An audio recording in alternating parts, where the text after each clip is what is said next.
Welcome. We are zeroing in today on a film that it didn't just define the 1980s. It really rewrote the rules for what an action movie and a comedy could be. You're talking about 1984's Beverly Hills Cop. Exactly. Directed by Martin Brest, produced by that legendary high-octane team of Don Simpson and Jerry Bruckheimer. This film launched a whole franchise, and really, it cemented a superstar's place in Hollywood history. It really is more than just a movie. It's a cultural and I'd say historical landmark in cinema. And the source material we've pulled together details this truly chaotic and, well, unlikely path it took to actually get to the screen. Right. Our focus here is on that drama, the record-breaking financial success, and its continuing cultural significance, which is still being recognized today, 40 years later. So our mission is clear. We're not just going to recount the plot. We all know Detroit detective Axel Foley eventually solves the case in Beverly Hills. Instead, we want to understand the enormous gravitational pull this production generated. But before we get into all the business, we really have to pause and acknowledge the tragic motivation that kicks off the whole journey. That's right. The entire unauthorized trip to California, which is what drives all the action and the comedy, it's born out of grief. Yeah. It's set in motion by the completely unfortunate murder of Axel Foley's childhood friend, Mikey Tandino, who is played by James Russo. And his fate is that emotional foundation. It's the whole reason Axel takes these huge risks. It gives a real sense of gravity and purpose to his quest for justice. It does. And that trip delivered, well, astronomical results almost immediately. It was an overwhelming blockbuster right out of the gate. It ended up making $320 million worldwide.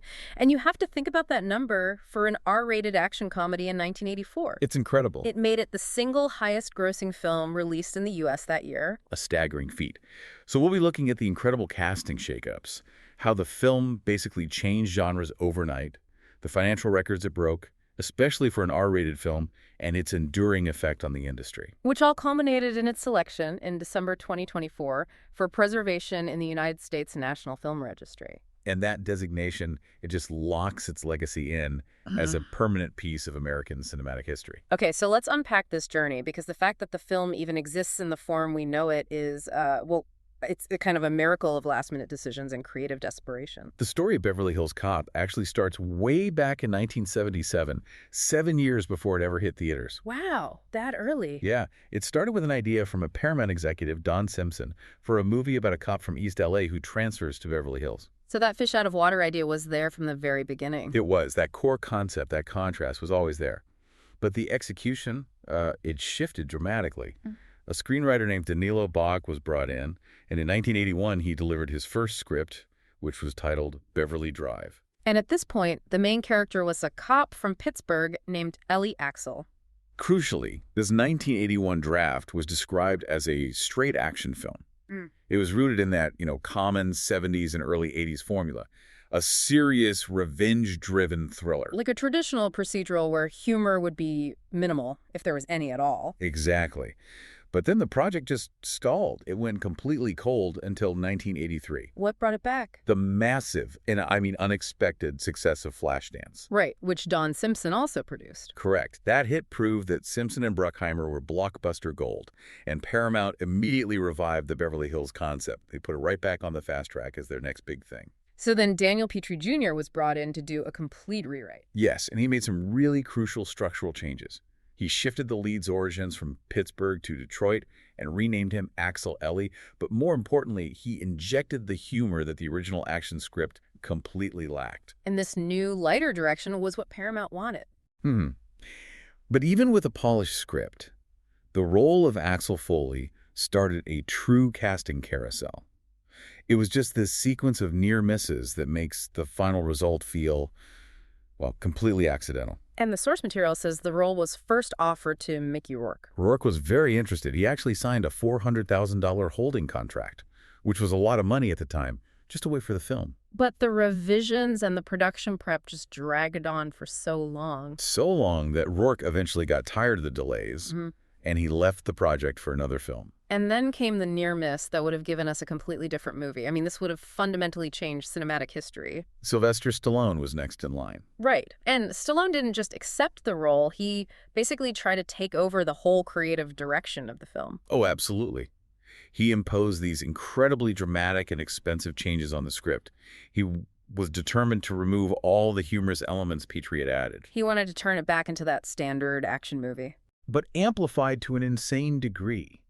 Stallone renamed the lead character Axel Cobretti, a name he would later recycle, and he changed the emotional stakes. Mikey Tandino was renamed and became his brother. Right, which really ramped up the intensity of the revenge plot. Yeah. And Jenny Summers, the friend, became his love interest. The action concepts Stallone was demanding are they're wild to imagine in the context of the film we know. They are. His vision for the third act was utterly extreme.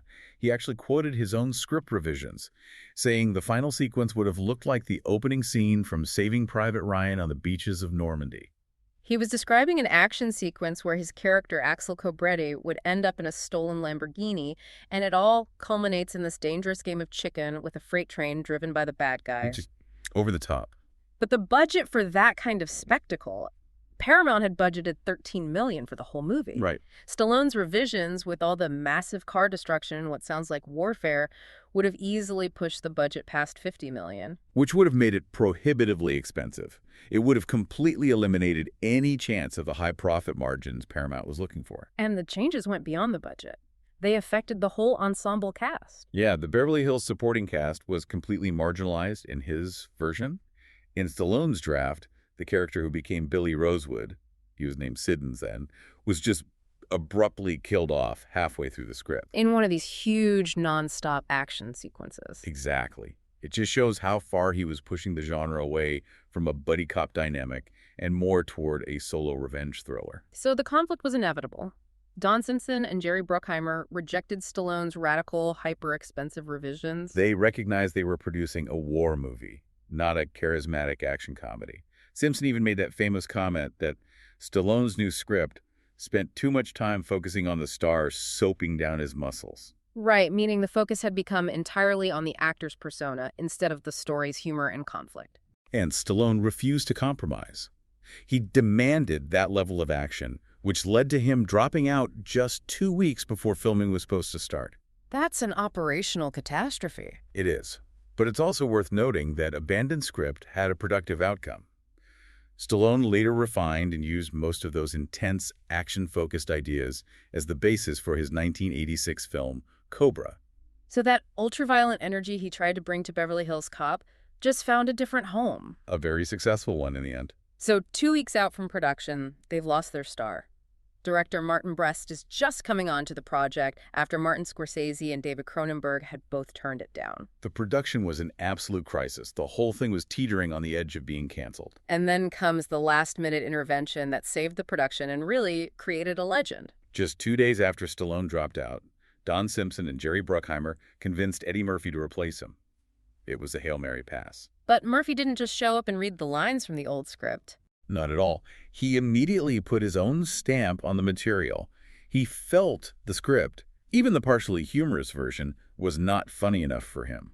And this triggered an immediate and extensive day and night rewriting scramble.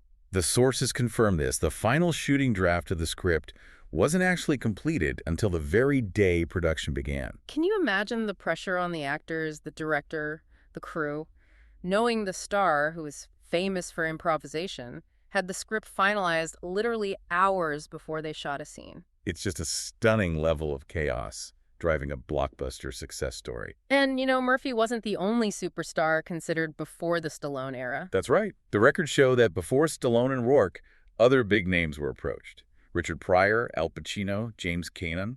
Even Harrison Ford. The fact that the role finally went to the actor who showed up 2 days before filming just underscores the role of sheer luck and timing in Hollywood. Once Murphy was locked in, the budget was finalized at $13 million. A huge relief for the studio, I'm sure, after Stallone's demands. Oh, absolutely. And a big piece of that budget, $4 million, went straight to Eddie Murphy.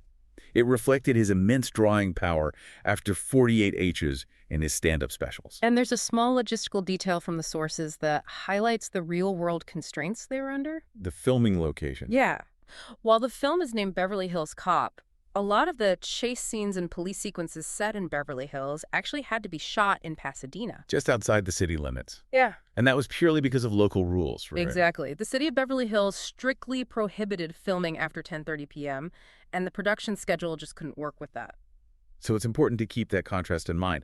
This high-octane production was forced to leave the very location that gives the film its title just because of curfews. That's the reality behind the glamour. So once Eddie Murphy was on board, the film stopped being a serious procedural or a Stallone-esque revenge thriller. It truly became an action comedy hybrid, driven by Murphy's singular presence and the incredible chemistry he had with his supporting cast.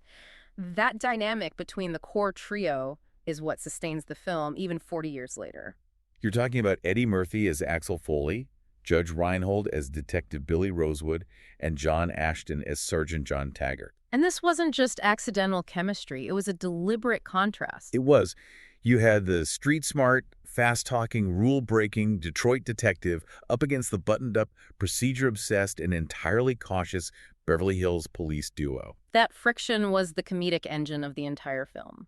And their relationship arc is just beautifully structured. Rosewood and Taggart, they start with this deep professional resentment, if not outright personal dislike for Axel Foley. He's constantly disrupting their calm, often through, physical and comedic stunts. Most memorably, the famous banana in the exhaust joke. Which renders their police car useless and just forces them into this ridiculous situation. This initial conflict just perfectly highlights the difference between their policing styles. Taggart is the rigid, older authority figure, constantly exasperated. And Rosewood is the slightly younger, more impressionable one who kind of secretly admires Axel's lack of boundaries, but he's still held back by Taggart's professionalism. But the genius of the script is how that initial hostility evolves into genuine mutual respect. It's earned, not just given. Exactly. And the pivotal moment isn't just when Axel is successful. It's when the Beverly Hills duo cooperatively foils that robbery at the striptease bar. They shed their strict adherence to procedure, they get their hands dirty, and they prove they can be effective partners when they drop that institutional rigidity. That scene is so vital because it establishes that Axel is not just a joke teller. He's an effective officer. And Rosewood and Taggart aren't just stooges. They're competent police officers who just needed to be shaken out of their routine. This is the moment the cop part of the buddy cop dynamic finally locks in. And this film ultimately became a defining moment for Eddie Murphy. Axel Foley became his signature role. It's the character most people immediately associate with his cinematic career, even above his many memorable roles on Saturday Night Live or in other films. The critical praise at the time was almost unanimously focused on Murphy's performance. Richard Schickel, writing for Time magazine, was particularly effusive. He wrote that Murphy exuded the kind of cheeky, cocky charm that has been missing from the screen since Cagney was a pup, snarling his way out of the ghetto. That comparison to James Cagney, a figure synonymous with classic Hollywood charisma and intensity, that's incredibly high praise. Especially for a young, relatively untested comedic actor making a hard pivot into action cinema. It shows that people immediately recognized Murphy had created something truly unique. And the character's legacy has proven to be so enduring. Axel Foley's sustained presence in popular culture is quantified by Empire magazine. They ranked him as number 78 on their list of the 100 greatest movie characters of all time. That ranking is more than just a fun fact. It speaks to the fact that Foley wasn't just a vehicle for Murphy's stand-up routines. He was a genuinely iconic character who survived a brutal production, a massive genre change, and a series of mixed sequels. He established a template for the fast-talking, irreverent action hero that subsequent decades would mimic. The film's success hinged entirely on that pivot. Without Murphy and that ensemble dynamic, we would have had the grim, over-budgeted solo action film Stallone envisioned. Which would have had an entirely different and arguably far less influential legacy. No question. So we've established the chaos of the production and the power of the cast. Let's move now to the sheer financial force this film became, because the institutional and economic footprint it left is just staggering. Beverly Hills Cop premiered on December 5th, 1984, and its box office domination was, well, it was relentless and completely unexpected for a film that cost relatively little compared to the big action spectacles of the era. Relentless is the perfect word. The film debuted in first place, pulling in over $15.2 million in its first 5 days, which was phenomenal for the time. And then it expanded into over 2,000 theaters later that same month. But the real benchmark of its success is its longevity. Try to imagine this today. It's possible. Beverly Hills Cop stayed at #1 at the U.S. box office for 13 consecutive weeks. 13 weeks. It eventually returned to #1 in its 15th weekend. That's a total of 14 non-consecutive weeks at the top. This feat tied the all-time record held by the film Tootsie. This kind of sustained market dominance it's virtually impossible in the modern era of front-loaded weekend box office. And the raw numbers confirm this domination. The film earned $234.7 million domestically and $316.3 million worldwide. That staggering figure confirmed its position as the single highest-grossing film of 1984. What makes this even more impressive is the context of its R rating. Typically, an R rating restricts your audience. It excludes kids under 17 without a parent, which inherently limits your total ticket sales. Yet for nearly 2 decades, until 2003, when it was finally surpassed by The Matrix Reloaded, Beverly Hills Cop held the record for the highest domestic gross for an R-rated film. That fact alone illustrates a massive cultural shift. It proved to Hollywood that adult-oriented content with its language and violence could still achieve massive, mainstream, blockbuster profitability. It essentially legitimized the R-rated blockbuster as an investment. And if we look at the numbers adjusted for inflation, its economic footprint becomes even more colossal. It really highlights its deep market penetration. What's the adjusted figure? When adjusted for 2024 dollars, the film's total domestic gross is estimated at an astounding $730,714,743. Nearly $750 million. That places it as the highest-grossing R-rated film in the U.S. since 1977. And Box Office Mojo estimates that the film sold over 67 million tickets in the U.S. 67 million individual people went to the theater to see this. That's a massive demographic reach. The institutional recognition also speaks to a film that critics and institutions immediately saw as more than just some transient 80s action fare. It won the People's Choice Award for Favorite Motion Picture, and it got significant formal recognition, including a Golden Globe nomination for Best Motion Picture and an Academy Award nomination for Best Original Screenplay. That Oscar nomination for Best Original Screenplay is particularly notable. It suggests the industry recognized the quality of Daniel Petrie Jr.'s structure and the effectiveness of those rapid rewrites, acknowledging that the dialogue and character work were sharp enough to transcend the action comedy label. And beyond the awards circuit, it received what we might call highbrow praise, which is really unusual for this genre. In 2003, the New York Times picked it as one of the 1,000 best movies ever made. It also holds a spot in the permanent collection of the Museum of Modern Art. The film's script and tone were even praised by literary figures. The British novelist and poet Kingsley Amis went so far as to call the film a flawless masterpiece. That's an unlikely but glowing endorsement.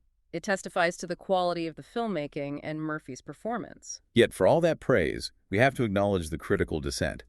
The film was so unique that it polarized some established critics. Right. John Simon of the National Review famously called it a truly contemptible film. He just dismissed it entirely. And even the famously influential duo, Gene Siskel and Roger Ebert, gave it a collective 2 thumbs down. They said it wasted a good pretext and cast on an idiotic plotline.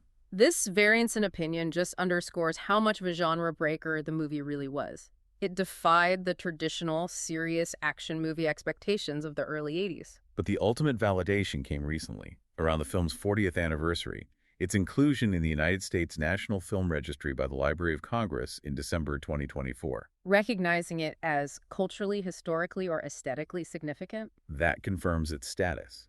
It's now permanently enshrined as a vital piece of American cinematic history, a testament to its staying power. This leads us naturally to another core component of its success, the music. The sound of Beverly Hills Cop was arguably just as instrumental to its commercial and cultural identity as Eddie Murphy's comedy. You absolutely cannot separate the film from its score. The soundtrack itself was a colossal commercial success. It won the prestigious Grammy Award for Best Score Soundtrack for Visual Media in 1986. It wasn't just a collection of songs, it was a sonic blueprint.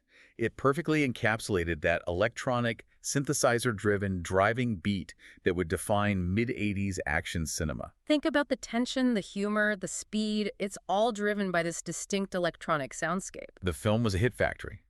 The soundtrack generated 3 major singles that reached the top 10 on the Billboard Hot 100 chart, which ensured that even people who hadn't seen the movie yet knew its music intimately. Of course, the indispensable theme is Axel F. That instrumental title tune, composed and performed by Harold Faltermeyer, became an immediate cultural shorthand. It was the sound of the 80s chase scene. It was adaptable, infectious, and instantly recognizable. Then you had the high-energy rock element from The Heat Is On, performed by Glenn Frey, which became a radio staple. And the pure, infectious pop energy of Neutron Dance by the Pointer Sisters. Those tracks were just ubiquitous in 1985. They cemented the soundtrack's commercial dominance and turned the movie into a genuine cross-platform phenomenon. And the hits didn't stop with the top 10. The soundtrack also included two massive Patti LaBelle hits. New Attitude, which hit the U.S. Top 20, and Stir It Up, which is actually a Grammy Award winner in its own right for Best Female R&B Vocal Performance. The music was a commercial force multiplier. It propelled the film's exposure far beyond the cinema screen. That's an excellent point. The music allowed the film to saturate the culture in multiple ways, driving both album sales and ticket sales at the same time. And the success wasn't limited to theaters and radio. The film was a crucial force in establishing the next evolution of media consumption, home video. We have to remember that 1985 and 86 were the explosion years for VCRs and the home video rental market. On its initial release to home video, Beverly Hills Cop shipped a record 1.3 million videos in the United States. That is an astonishing volume for that period. That figure shows that Beverly Hills Cop wasn't just a great theatrical performer. It was one of the key properties that drove the acceptance and adoption of home media. People wanted to own this specific film, proving its value extended long past its theatrical run. It solidified Paramount's realization that they held an asset that paid dividends across every single available market. And that value, 40 years later, is still translating into new content. The fact that the Beverly Hills Cop franchise is still active 40 years after that chaotic original shoot just proves the enduring value of that concept and the character of Axel Foley. The film series continued with Beverly Hills Cop 2 in 1987. And the less successful Beverly Hills Cop 3 in 1994, leading all the way up to the most recent edition, Beverly Hills Cop Axel F, which was released in July 2024. And the remarkable continuity of the franchise is built around Eddie Murphy, who consistently reprised his role as Axel Foley for the entire series. That loyalty and commitment is absolutely central to the property's survival. The supporting cast's commitment, though, it varied slightly. It kind of reflected the uneven performance of the sequels. Right.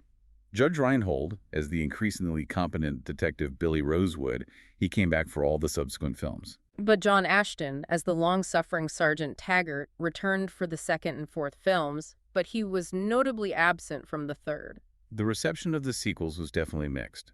Beverly Hills Cop 2, directed by Tony Scott, was a major box office success. But critically, it leaned much harder into the standard action elements. Moving away from the pure, improv-driven comedy of the original. Exactly.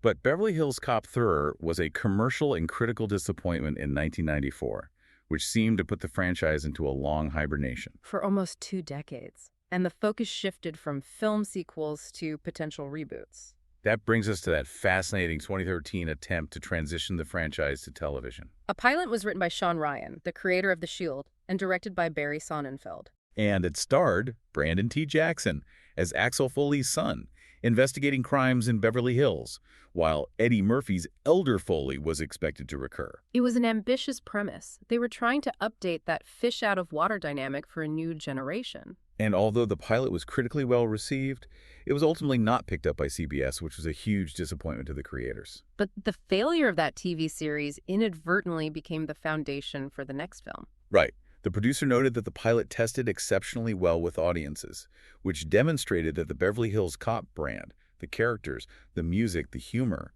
it still carried massive value and nostalgia. That strong audience test result encouraged Paramount to pivot immediately. They shifted development focus back to a feature film starring the original actor, Eddie Murphy. It proved that audiences weren't just interested in the name. They were interested in Axel Foley. This pivot led directly to the November 2019 deal where Netflix licensed the rights for the fourth film, Axel F, from Paramount. The fact that a major streaming platform was willing to invest massively in a 40-year-old property, culminating in the 2024 release, it just speaks volumes about the enduring recognition and commercial demand for the original. It demonstrates that despite the initial chaos of losing Stallone, a film made on the fly with a script finalized on the first day of shooting somehow yielded a creative property that is genuinely evergreen. Still generating interest and new content 4 decades later. It's a powerful narrative about how crisis can lead to creative gold. So if we synthesize this entire highly detailed history, what really stands out is the sheer level of unlikely success that was forged in the crucible of production instability. This was a film plagued by casting drama. losing Mickey Rourke and then Sylvester Stallone in rapid succession. which fundamentally altered its intended genre direction from a dark action revenge thriller to a comedic showcase. Yet, out of that creative scramble, fueled by Murphy's unique magnetism and the necessity of humor to keep the budget low, the film didn't just succeed, it became an economic juggernaut. It set R-rated box office records that stood for 2 decades, Yeah. established a cultural sonic identity, and created a character now honored by the Library of Congress. The lesson is perhaps that true cinematic history is often made in spite of the process, driven by that unique convergence of timing and talent. So if we look at the film landscape today, what is the ultimate legacy of Axel Foley's unauthorized trip? Consider this. What other modern action comedies, those that blend high-stakes scenarios with rapid-fire, character-driven humor and a fish-out-of-water setup, owe their structural blueprint to the genre-blending success of Beverly Hills Cop? We're talking about massive franchises like Bad Boys. The tone of Rush Hour, and even the early Men in Black films, they all use that formula of the fast-talking, irreverent outsider facing off against rigid official authority. Think about that enduring influence and the structural DNA it established for an entire generation of blockbusters. It truly is a classic that continues to resonate culturally and structurally. Indeed. Thanks for listening.